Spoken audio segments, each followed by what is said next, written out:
Would you say that you are an Islamic or Muslim supremacist? Yes, of course. Of course. Muslim supremacist, of course. Islamic supremacist, of course. And there's nothing wrong with that. There's not a thing wrong with that. You're a Western supremacist. You believe in the supremacy of your values. You believe in the supremacy of your belief system. You believe in the supremacy of your belief system so much that you want the whole world to follow it. You try to force the entire world to follow your belief system because you believe it's so right. You came up with the Universal Declaration of Human Rights. You took it upon yourself to decide what are the human rights for the entire human race. Well, all right, but I mean, That's supremacist. You believe that you have the authority, you have the right to decide what are the rights of human beings everywhere in the world forever. And your belief in your right to do that has been brutally manifest all around the world for centuries. Not for years, not for decades, for centuries. But the difference is that in Islam, to believe in the supremacy of Islam includes, one of the things that we believe in is that we don't have the right to compel you to follow our beliefs. But you don't have that. You absolutely believe that you have the right to compel others to follow your beliefs.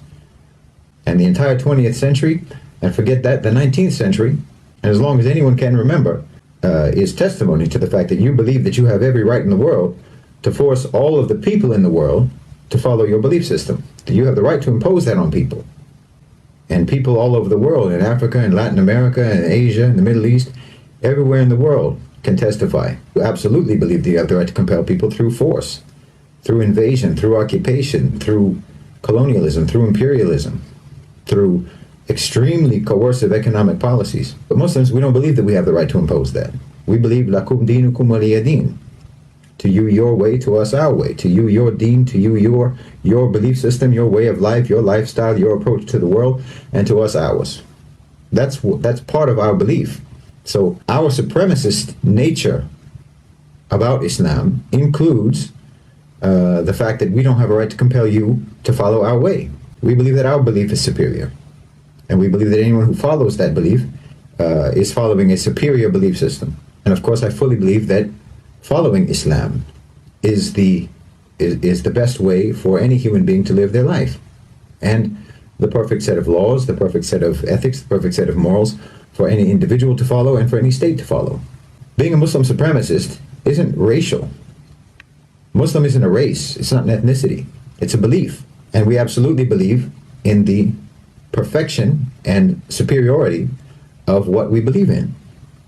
We have absolute conviction about that, absolute commitment to that, certainty about that, yaqeen about that. But do you have that about yours? Do you have that conviction about yours? You're very busy trying to impose it all around the world, but when times get tough for you, your so-called enlightenment values go out the window, don't they? I mean, when there's too many diverse opinions in your society, then you start creating bureaus and departments in the government for combating so-called disinformation. Freedom of the press is out the window. When times get tough, you ban protests. You arrest people for protesting. Freedom of assembly out the window. When your belief system becomes difficult to maintain, difficult to preserve, you throw it under the bus without hesitation. But that's not the case with Muslims. Muslims throughout imperialism, throughout colonialism, throughout the Crusades, throughout poverty, throughout war, throughout invasion, throughout occupation, have maintained their belief. Even without the Khilafah, even without the Islamic State, and even without the Islamic Empire, Muslim societies are still strong and committed to Islam. We're still committed to our belief system. Nothing can change that. Maybe we have failed states, but we don't have failed societies. We don't have failed cultures. Our governments may fall, but our people remain the same.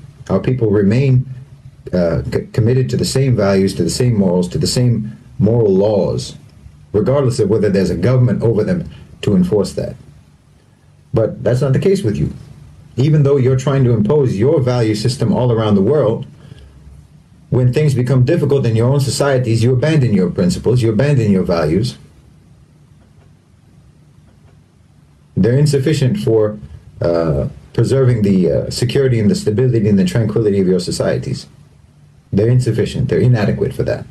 So that alone, along with many, many other things, that alone shows me the inferiority of your value system, the inferiority of your belief system, and the superiority of Islam.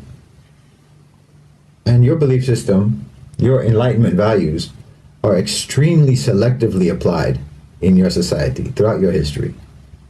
They apply to some people and not others. It's like in George Orwell's Animal Farm. Some people are more equal than others in your society. Your value system is not evenly applied. I mean, there's obvious examples everyone knows about. But just look at democracy, for example. You want democracy all around the world, supposedly. You say that you want democracy all around the world, so-called.